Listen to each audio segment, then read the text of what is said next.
रूपा और शेखर सरिता विहार में रहते हैं। वो अपनी जिंदगी में बेहद खुश होते हैं। दोनों का शौर्य नाम का एक बेटा भी होता है, जिस पर दोनों ही अपनी जान छिड़कते हैं।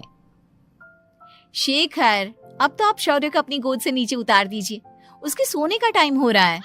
नहीं रूपा, इसे मेरे पास ही रहने दो प्लीज। मैं थोड़ी देर में इसे बिस्तर में सुला दूंगा। लेकिन कल सुबह आपकी ऑफिस में मीटिंग भी तो है ना, और इसके लिए आपको कल जल्दी भी तो निकलना होगा। जाइए, आप भी जाकर सो जाइए। क्या यार, अभी तो मेरी गोद में आया था मेरा बेटा और तुम उसे लेकर जा रही हो। बाद में कर लेना अपने बेटे से प्यार, अभी जाकर सो जाइए। रूपा शेखर से शौर्य को ले रही होती है कि तभी शौर्य रोने लगता है।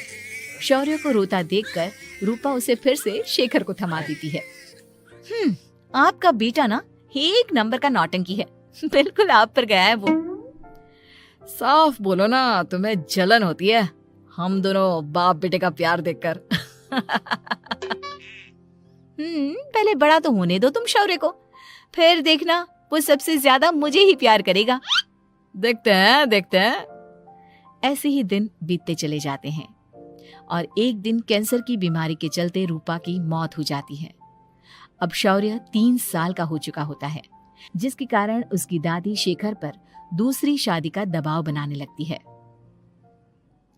शेखर, शौर्य अभी बहुत छोटा है और उसे इस समय एक माँ के प्यार की बहुत जरूरत है। माँ, मुझे दूसरी शादी नहीं करनी। क्या पता जो दूसरी औरत आएगी वो मेरे बेटे को एक माँ का प्यार दे या ना दे। तो रूपा की छोटी बहन वैशाली से ही शादी क्यों नहीं कर लेता? वो तो शौर्य को एक माँ का प्यार पूरा दे सकती है ना। मैंने कहा ना माँ, मुझे दूसरी शादी नहीं करनी, और अपनी ही पत्नी की बहन से तो हरगिज नहीं। ऊपर से अगर रूपा देख रही होगी तो वो क्या सोचेगी? अपने लिए ना सही, लेकिन तुझे शौर्य के लिए तो शादी करनी ही पड़ेगी ना बेटा। शेखर कुछ कहता उससे पहले ही अंजुमन उसे रूपा की कसम दे देती है, जिसके आगे मजबूर होकर शेखर शादी के लिए हामी भर देता है। देखो वैशाली, मैंने तुमसे शादी सिर्फ अपने बच्चे के लिए की है। मैं चाहता हूं कि तुम उसे एक माँ का भरपूर प्यार दो। शौर्य, आपके साथ साथ मेरा भी कुछ लगता है। अगर आप मुझसे शादी नहीं भी करते तब भी मेरा प्यार शौर्य के लिए कभी कम या ज्यादा नहीं होता। शादी के कुछ दिनों बाद ही शेखर की माँ की भी मौत हो जाती है। वैशाली शौर्य को एक माँ से भी बढ़कर प्यार देती है। शौर्य को लेकर वैशाली का यूं निस्वार्थ प्यार देखकर शेखर को भी उससे प्यार हो जाता है और कुछ सालों बाद शेखर और वैशाली का भी लड़का हो जाता है। लेकिन इसके बाद वैशाली का शौर्य को लेकर बर्ताव बदलने लगता है। वैशाली, मैं देख रहा हूं तुम आजकल शौर्य का जरा भी ध्यान नहीं रख रही हो। मुझे पता नहीं था कि आदित्य के होने के बाद तुम इतना बदल जाओगी। आदित्य मेरा अपना सगा खून है और शौर्य दीदी का, फिर मैं दोनों में अंतर कैसे नहीं करूं? माँ भले ही दोनों की अलग अलग है, लेकिन पिता तो एक है ना। अगर मुझे पहले पता होता कि तुम इतनी जल्दी बदल जाओगी तो मैं कभी तुमसे शादी ही नहीं करता। हाँ, तो किसने कहा था आपसे मुझसे शादी करने के लिए? मैं थोड़ी ना आई थी आपके पास, आपकी माँ ही आई थी मेरे घर आपका रिश्ता लेकर। वैशाली, मुझे तुमसे ऐसी उम्मीद नहीं थी। गुस्से में शेखर अपना पैर पटकता हुआ शौर्य को वहां से लेकर चला जाता है। पापा, मम्मा मुझसे प्यार क्यों नहीं करती? क्या मैं उनका सगा बेटा नहीं हूँ इसलिए मुझसे प्यार नहीं करती? मम्मा नहीं करती तो क्या हुआ बेटा, पापा तो करते हैं ना आपसे प्यार।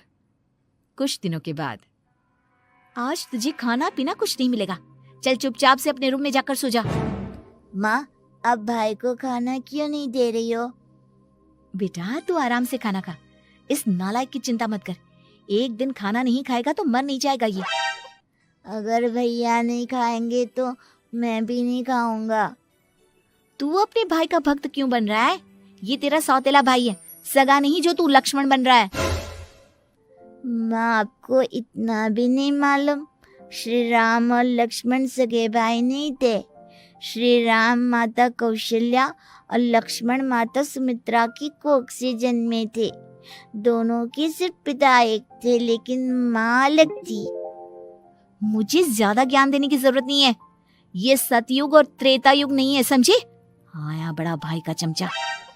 इतना कहकर वैशाली वहां से चली जाती है, जिसके कुछ टाइम बाद शिखर वहां आता है और आदित्य उसे सारी बात बताता है। मुझे माफ कर दो शौर्य, तुम्हारी माँ के जाने के बाद मुझे दूसरी शादी का फैसला करना ही नहीं चाहिए था। अगर मैं दूसरी शादी नहीं करता तो शायद आज तुम्हारी ये हालत ना होती। नहीं पापा, अगर आप शादी नहीं करते तो मुझे आदित्य जैसा छोटा भाई कभी नहीं मिलता। थैंक यू मुझे इतना अच्छा भाई देने के लिए। तुम दोनों हमेशा ऐसे ही साथ रहना, फिर कोई भी तुम दोनों का कुछ नहीं बिगाड़ पाएगा। चलो मैं तुम दोनों को आइसक्रीम खिला कर लाता हूँ, बहुत भूख लग रही है ना। शिखर शौर्य और आदित्य को आइसक्रीम दिलाने लेकर जाता है। वो दोनों को पार्क में खड़ा करके आइसक्रीम लेने जा ही रहा होता है, तभी तेज रफ्तार से आती हुई एक गाड़ी उसे कुचल देती है और उसी पल शेखर की मौत हो जाती है, जिसके बाद शौर्य की जिंदगी नर्क से भी बदतर हो जाती है। सुन रहे चिरकुट, इस घर के किसी भी सामान को मेरी मर्जी के बगैर हाथ मत लगाना। इन सब पर अब तेरा कोई हक नहीं है, समझा? ठीक है माँ, मैं आपकी इजाजत के बगैर किसी चीज को हाथ नहीं लगाऊंगा। चल जाकर अब पूरे घर की सफाई कर। महज 7 साल का शौर्य वैशाली के कहने पर अपने नन्हे नन्हे हाथों से पूरे घर की सफाई करने लगता है। ऐसे ही दिन बीतने लगते हैं, लेकिन मासी से माँ बनी वैशाली को उस मासूम से बच्चे पर जरा भी तरस नहीं आता। क्यों शौर्य, ये घर में इतनी गंदगी कैसे हो रही है? ढंग से सफाई नहीं की है क्या तूने? माँ मैंने तो अच्छे से सफाई की थी, लेकिन आदित्य बार बार इधर उधर चलकर गंदा कर देता है। अच्छा, खुद से एक काम ढंग से नहीं होता और अपनी गलतियों का जिम्मेदार मेरे बेटे को ठहराता है। इतना कहकर वैशाली बांस का डंडा उठाकर शौर्य को जोर जोर से मारने लगती है। तभी वहां वैशाली के मायके वाले भी आ जाते हैं और उसकी सारी करतूतें देख लेते हैं। माँ मैं ऐसा क्या करूं जिससे आप मुझे भी आदित्य के जितना प्यार करोगी?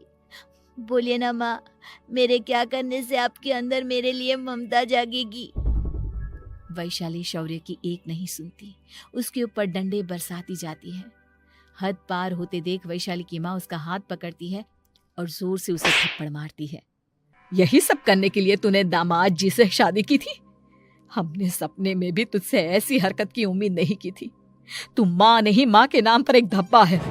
बस कीजिए माँ, आदित्य के इस दुनिया में आने से पहले मैंने इसे बहुत प्यार किया था, लेकिन अब जब मेरी खुद की औलाद है तो मैं किसी और के बच्चे से प्यार क्यों करूं? अरे नालायक औरत, जिसे तू किसी और का बच्चा कह रही है वो तेरी खुद की सगी बहन का बच्चा है। बहन है तो क्या हुआ, मेरे अपने बच्चे से बढ़कर तो नहीं हो सकता ना ये कभी। अगर यही बात थी तो तू हमें पहले बता देती, हम शौर्य को अपने साथ ले जाते। उसे इस तरह प्रताड़ित करने की क्या जरूरत थी? अगर आपको लेकर जाना है ना तो ले जाइए इसे, मैं नहीं रोकूंगी। नहीं माँ, मुझे कहीं नहीं जाना, मुझे आपके साथ ही रहना है। मैं तेरी कोई माँ बाबा नहीं हूँ, तेरी माँ मर चुकी है, समझा? अब निकल जा मेरे घर से। माँ अब बहुत गंदी हो, मुझे भी नहीं रहना आपके साथ, मैं भी भाई के साथ ही जाऊंगा। अरे तू क्यों जाएगा, तू तो मेरा सगा बेटा है, जाने दे इसे। हम यहाँ ऐश से रहेंगे, तुम्हारे पापा बहुत सारी जमीन जायदाद छोड़ गए हैं तुम्हारे लिए। नहीं माँ, मुझे भाई के साथ जाना है। आप अच्छी नहीं हो, आप बहुत बुरी हो, आप भाई को बहुत परेशान करती हो। देख वैशाली, तुझसे ज्यादा समझ तो इस मासूम बच्चे में है। ये तेरे बुरे कर्मों का ही नतीजा है जो आज तेरी सगी औलाद खुद से तुझे ठुकरा रही है। आदित्य, तुझे इस शौर्य ने भड़काया है ना मेरे खिलाफ? नहीं माँ, मुझे किसी ने भड़काया नहीं, पर मैं सब देखता हूँ, सब समझता हूँ। भाई बहुत अच्छा है, वो आपकी जैसा नहीं है। चलिए नानी। इतना कहकर वैशाली के मायके वाले आदित्य और शौर्य को अपने साथ ले जाते हैं और इस तरह वैशाली बड़े से घर में अकेली पड़ जाती है। 2 बेटों के होते हुए भी आज उसे माँ कहकर बुलाने वाला कोई नहीं होता।